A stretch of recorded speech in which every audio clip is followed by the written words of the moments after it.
Hi everyone, welcome to my YouTube channel.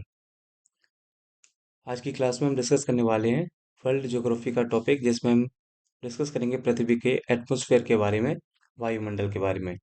इसमें हम 15 most important MCQ को discuss करेंगे, जो पीवाईक्यूज पर बेस्ड रहेंगे, और इन्हीं के आधार पर इस टॉपिक को हम डिटेल में भी देखने का प्रयास करेंगे। चलिए तो हम अपना टॉपिक स्टार्ट करते हैं। द एटमॉस्फेयर ऑफ अर्थ, पृथ्वी का वायुमंडल। आइए हम सबसे पहले अपना फर्स्ट क्वेश्चन देखते हैं। हमारा फर्स्ट क्वेश्चन है, वायुमंडल में सबसे अधिक किस गैस का प्रतिशत है? Carbon dioxide, oxygen, nitrogen and hydrogen. Which gas has maximum percentage in the atmosphere? ये हमारे यूपीपीसीएस और आरओ में पूछा गया था। तो अब वायुमंडल में सबसे अधिक गैस गैस का प्रतिशत है, इसको समझने के लिए हम पहले इसका डिटेल एनालिसिस करते हैं। जैसे कि देखिएगा यहाँ पे हम बात करते हैं सबसे पहले यहाँ पर एटमॉस्फेयर के बारे में।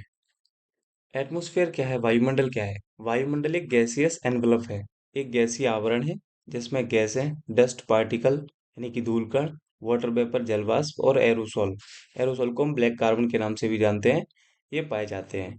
क्लियर है? और इनमें आप देखेंगे ये दो प्रकार के होते हैं। जो गैसें हैं वायुमंडल में, ये हमें दो प्रकार की देखने को मिलती है। एक कांस्टेंट या परमानेंट गैसेस, और दूसरी वेरिएबल या परिवर्तनशील गैसें। अब ये कांस्टेंट और परिवर्तनशील गैसें क्या होती हैं, इनको समझते हैं।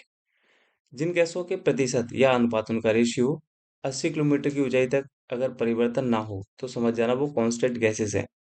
Gas which do not change their percentage और ratio up to the height of 80 kilometre, that is permanent gas. इनमें केवल तीन ही गैसों का नाम याद रखना है: नाइट्रोजन, ऑक्सीजन, आर्गन। नाइट्रोजन 78% है, ऑक्सीजन का 21% रेशियो है, और आर्गन का 0.93। और हम देखेंगे इन्हीं गैसों का किसी भी प्रकार की मौसमी घटना में कोई योगदान नहीं है। There is no contribution in the weather phenomena. तो कांस्टेंट गैसेस क्या होती हैं, हमने ये देखा कि 80 किलोमीटर की हाइट तक जिनके ना परसेंटेज में चेंज हो ना ही रेशियो में, उनको हम कांस्टेंट गैसें कहते हैं। अगर हम वेरिएबल परिवर्तनशील गैसों की बात करते हैं तो इनकी ऊंचाई में जैसे जैसे ऊंचाई बढ़ती है, इनकी जो मात्रा है, इनका जो परसेंटेज है, उसमें वेरिएशन आना स्टार्ट हो जाते हैं। और इनमें मुख्य गैसें आती है हमारी: carbon dioxide, methane, CH4, water vapour जल वाष्प, O3 ozone, hydrogen, helium, krypton और जीनॉन। तो ये मुख्य गैस है। इनमें सबसे ज्यादा जो परसेंटेज है वो किसका है? नाइट्रोजन का। तो अकॉर्डिंग टू दिस थ्योरी हमारा जो राइट आंसर होगा वो क्या होगा? नाइट्रोजन। तो चलिए हम अपने क्वेश्चन पर पहुंचते हैं। ये रहा हमारा क्वेश्चन। तो हमारा राइट आंसर क्या हो जाएगा इसमें? Nitrogen. Option number B is correct. Next question है, निम्नलिखित में से कौन सी एक वायुमंडल में स्थायी गैस है, परमानेंट गैस? तो अभी हमने देखा था, जैसे कार्बन डाइऑक्साइड गैस है, ये कैसी है? ये वेरिएबल है। ये अस्थायी गैस है या परिवर्तनशील गैस है। ओजोन भी कैसी है? वेरिएबल है, अपरिवर्तनशील या सॉरी परिवर्तनशील गैस है ये। ठीक है, वेरिएबल या परिवर्तनशील गैस है। नेक्स्ट हमारा नियॉन। नियॉन भी वेरिएबल या परिवर्तनशील गैस है। तो राइट आंसर क्या हो जाएगा हमारा? नाइट्रोजन। नाइट्रोजन कैसी गैस है? ये स्थायी या कि परमानेंट गैस है। क्यों परमानेंट गैस है? क्योंकि ये 80 किलोमीटर की हाइट तक, 80 किलोमीटर की ऊंचाई तक इनके रेशियो यानी इनका जो अनुपात है और इनका जो प्रतिशत है, परसेंटेज है, इसमें किसी भी प्रकार का कोई परिवर्तन नहीं होता है, इसलिए इनको हम स्थायी गैसें कहते हैं। नेक्स्ट हमारा क्वेश्चन है, पृथ्वी के धरातल से ऊपर की ओर वायुमंडल के विभिन्न स्तरों का सही अनुक्रम है। The correct sequence of the different layers of the atmosphere from the surface of the earth upward is. अब देखिए, इस क्वेश्चन को डील करने के लिए सबसे पहले हम इसकी थ्योरी को कंप्लीट करते हैं। तो आइए हम पहले इसको समझते हैं। देखिए, अब जैसे अभी हमने डिस्कस किया था कि ये एटमॉस्फेयर क्या होता है, अब हम उससे आगे समझते हैं कि एटमॉस्फेयर में जो हमारा ऑक्सीजन है, ये 120 किलोमीटर की ऊंचाई के बाद इसकी जो मात्रा है वो एक तरह से शून्य हो जाएगी। ठीक है, नेग्लिजिबल हो जाएगी। तो 120 किलोमीटर की ऊंचाई पर ऑक्सीजन की मात्रा जो है वो कैसी हो जाती है? नगण्य हो जाती है। इस प्रकार कार्बन डाइऑक्साइड एवं जलवाष्प पृथ्वी की सतह से 90 किलोमीटर की ऊंचाई तक ही पाए जाते हैं। ठीक है, similarly carbon dioxide and water vapour are found only up to 90 kilometre from the surface of Earth. Carbon dioxide ये क्या करती है, ये maintain the heat of atmosphere, वायुमंडल में ऊष्मा का ये संतुलन बना के रखती है। और अगर हम कार्बन डाइऑक्साइड की अदरवाइज बात करेंगे तो देखिए हमारा जो एवरेज टेम्परेचर ऑफ अर्थ है, पृथ्वी का जो औसत तापमान है वो 15 डिग्री सेल्सियस है। और हम सब जानते हैं कार्बन डाइऑक्साइड एक ग्रीन हाउस गैस है। ग्रीन हाउस क्या होता है इसको हम एनवायरनमेंट में देखेंगे। तो जो ग्रीन हाउस गैस है, ग्रीन हाउस गैसों का मुख्य कार्य होता है कि ये सूर्य से आने वाली जो पराबैंगनी किरणें होती हैं उनको तो ये आने देती है। जैसे यहाँ पर एक भी स्ट्रक्चर बनाते हैं, ये हमारी पृथ्वी है और पृथ्वी का ये एटमॉस्फेयर है। इस एटमॉस्फेयर में जहां जहां कार्बन डाइऑक्साइड होगी या कार्बन डाइऑक्साइड के मॉलिक्यूल्स होंगे, अब देखेंगे वहां पर एक घटना घटित हो रही होगी। क्या, ये सूर्य से आने वाली जो शॉर्ट रेडिएशन होती हैं उनको तो ट्रांसपेरेंट मीडियम की तरह काम करता है और इनको एंटर करने देती है पृथ्वी पर। ठीक, जितने भी सूर्य से और ये शॉर्ट वेव के रूप में आते हैं। लेकिन जब हमारा पृथ्वी इस हीट को फिर से रिटर्न करता है तो इसको हम बोलते हैं टेरेस्ट्रियल रेडिएशन। और ये टेरेस्ट्रियल रेडिएशन जो होता है वो होता है लॉन्ग वेव के फॉर्म में। और ये लॉन्ग वेव के लिए ओपेक मीडियम की तरह काम करती है, यानी अपारदर्शी माध्यम की तरह काम करती है। और इसको ये क्या कर देता है, बाहर नहीं जाने देता, यही रिटर्न कर देता है। जिससे क्या होता है, पृथ्वी का तापमान बढ़ता है और इसलिए इसको हम ग्रीन हाउस गैस कहते हैं। तो अगर हम विदाउट कंसीडर करें ग्रीन हाउस गैस, यदि वायुमंडल में ग्रीन हाउस गैसों को नेग्लिजिबल कर दिया जाए तो हमारा जो अर्थ का टेम्परेचर होगा -18 डिग्री सेल्सियस होगा। नहीं, हरित गृह गैसों के बिना पृथ्वी का औसत तापमान -18 डिग्री सेल्सियस होता है। अब देखिए, ये पृथ्वी पर पाई जाने वाली विभिन्न परतें हैं।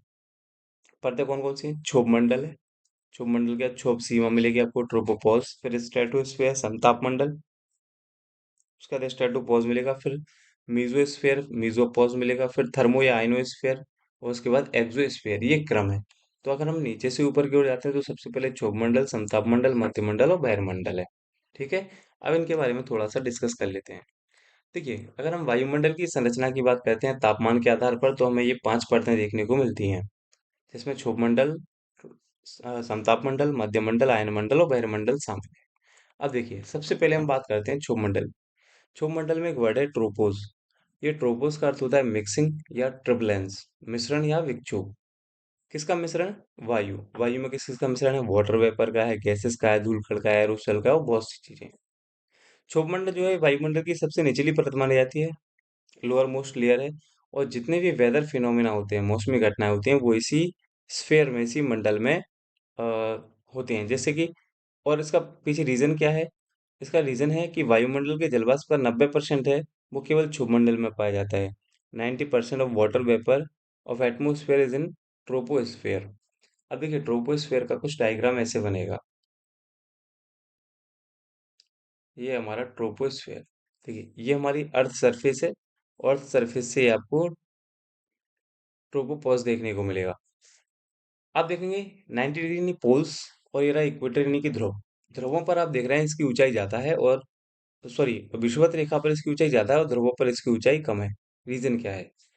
ध्रुवों पर हम देखते हैं कि हमारा जो सूर्य है वो लंबवत पड़ता है, जिससे यहाँ का जो सरफेस एरिया धरातल है वो गर्म हो जाता है। गर्म होने से क्या होता है, ये जो इसके संपर्क की वायु होगी, एयर होगी, वो भी वार्म हो जाएगी, गर्म हो जाएगी, जिससे इसकी डेंसिटी कम हो जाएगी। और डेंसिटी कम होने से ये कैसी हो जाएगी? लाइटर हो जाएगी, हल्की हो जाएगी। और हल्की चीज हमेशा ऊपर की ओर उठने लगती है। तो यहाँ से ये जो वायु है वो असेंडिंग एयर यानी कि आरोही वायु के रूप में ऊपर उठ रही है, जिससे यहाँ जो वायु है या जो वायुमंडल की ये परत है इसकी ऊंचाई बढ़ जाती है, यानी यहाँ ये 15 किलोमीटर की ऊंचाई तक पाया जाएगा। और 15 से 18 मिलेगा आपको इसका ट्रोपोपॉज यानी कि क्षोभ सीमा। वहीं अगर पोल्स में आप देखेंगे तो क्या होता है, यहाँ की जो वायु होती है, क्योंकि यहाँ पर सन रेज पहुंचती नहीं है, तो यहाँ की जो वायु होगी वो बहुत ज्यादा ठंडी होगी। ठंडी होगी तो उनकी डेंसिटी ज्यादा होगी, डेंसिटी ज्यादा होगी तो ये भारी होंगी। और भारी होंगी इसलिए नीचे की ओर उतरना है, यानी कि ये डिसेंडिंग एयर के रूप में काम करती हैं। परिणाम स्वरूप आप देखेंगे कि ध्रुवों पर जो आपका क्षुभ मंडल है उसकी ऊंचाई कम है, यानी कि लगभग 6 किलोमीटर तक है। और आप देखेंगे विषुवत रेखा पर इसकी ऊंचाई 15 किलोमीटर तक आपको देखने को मिलती है। क्लियर है? तो बस यही हमें याद रखना है कि ध्रुवों पर कितना है और जो विषुवत रेखा पर कितना है।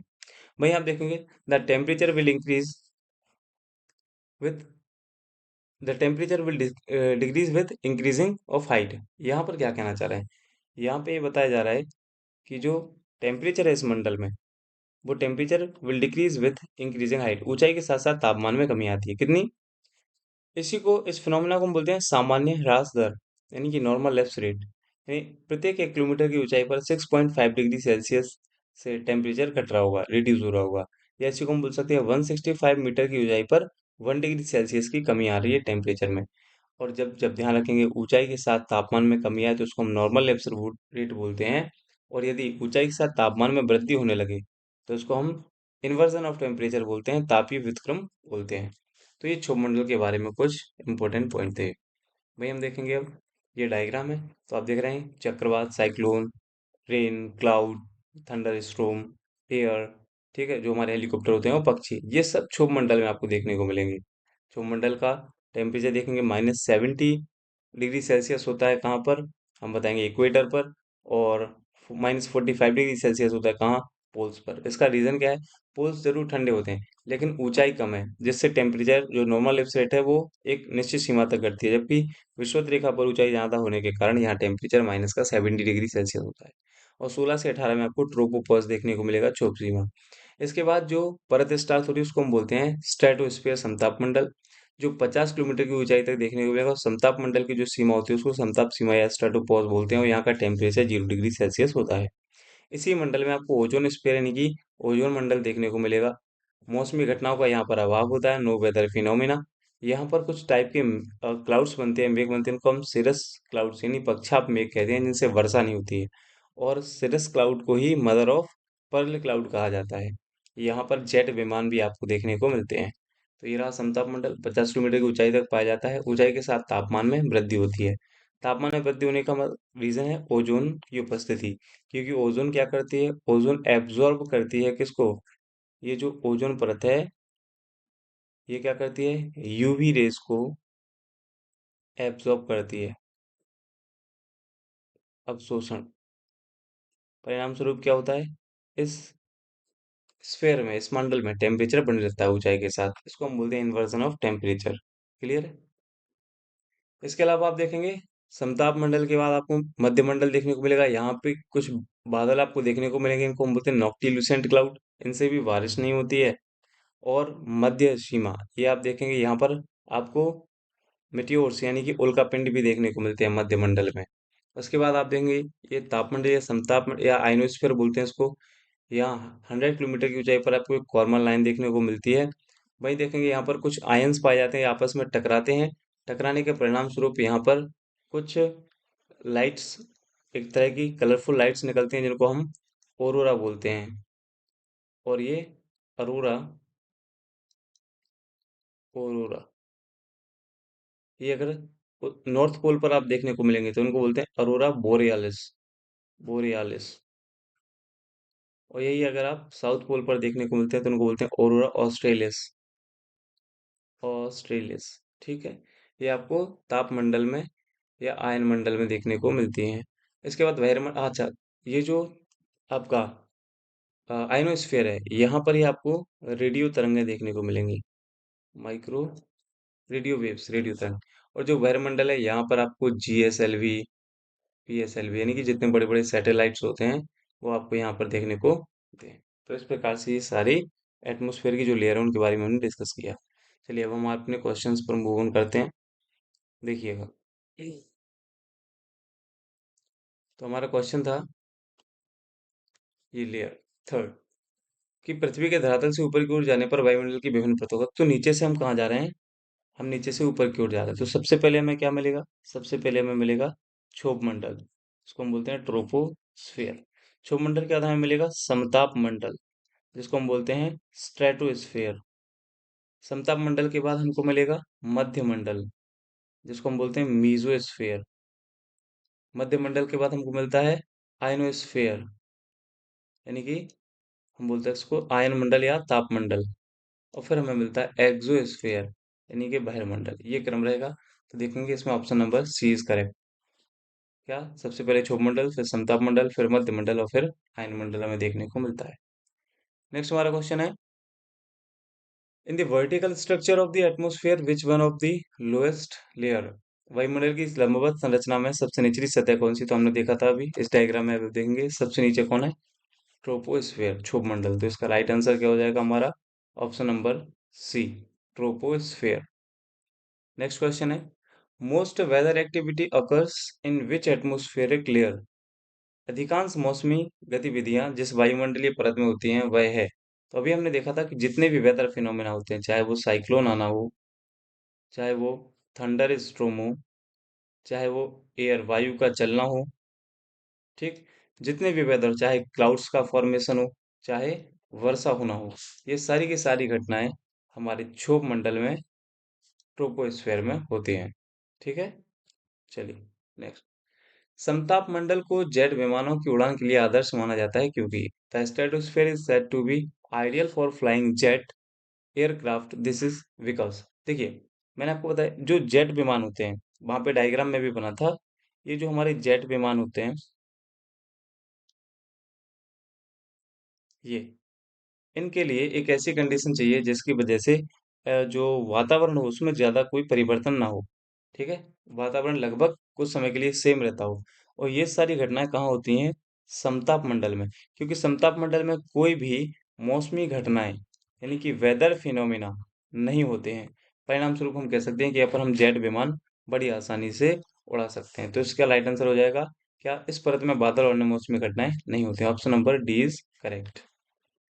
नेक्स्ट हमारा क्वेश्चन है, ओजोन परत अवस्थित है। तो अभी हमने देखा था ओजोन परत जो पाई जाती है वो कहाँ पाई जाती है? समताप मंडल में। ठीक है, स्ट्रेटोस्फेयर में पाई जाती है।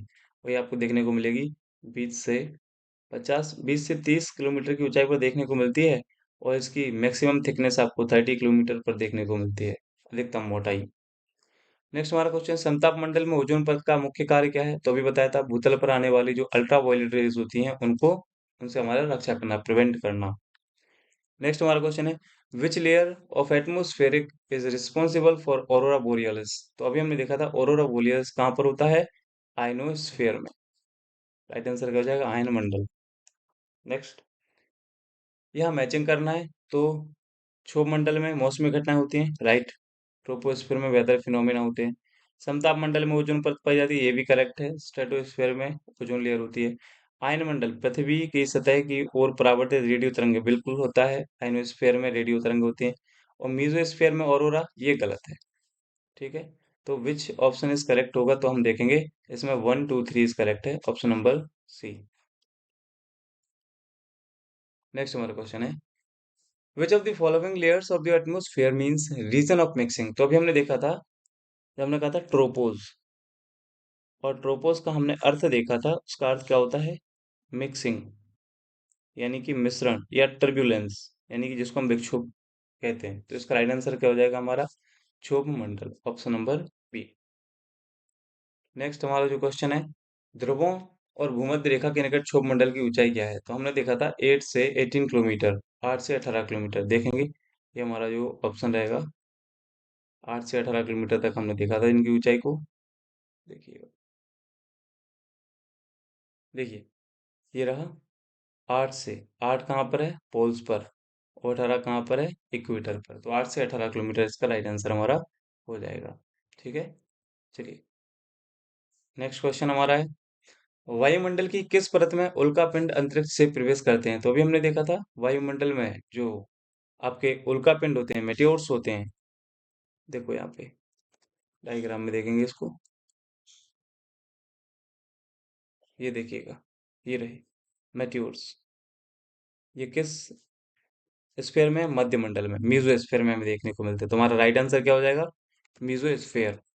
चलिए, तो इसका राइट आंसर होगा हमारा मध्य मंडल, मीजो स्फीयर। अगला क्वेश्चन है, वायुमंडल की किस परत के ऊपर बहिर्मंडल है? तो हमने देखा था जो हमारा थर्मोस्फेयर होता है उसके ऊपर आपको देखने को मिलेगा क्या? एक्सोस्फेयर, यानी कि बहिर्मंडल। क्षोभ मंडल को समताप मंडल से अलग करने वाला क्षेत्र क्या कहलाता है? तो हमने बताया था ये कहलाता है ट्रोपोपॉज। क्या कहलाता है?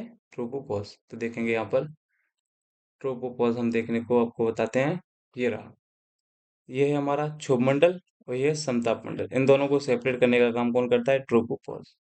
तो ये हमने 15 इंपॉर्टेंट क्वेश्चंस देखे जो पीवाई के ऊपर बेस्ड थे।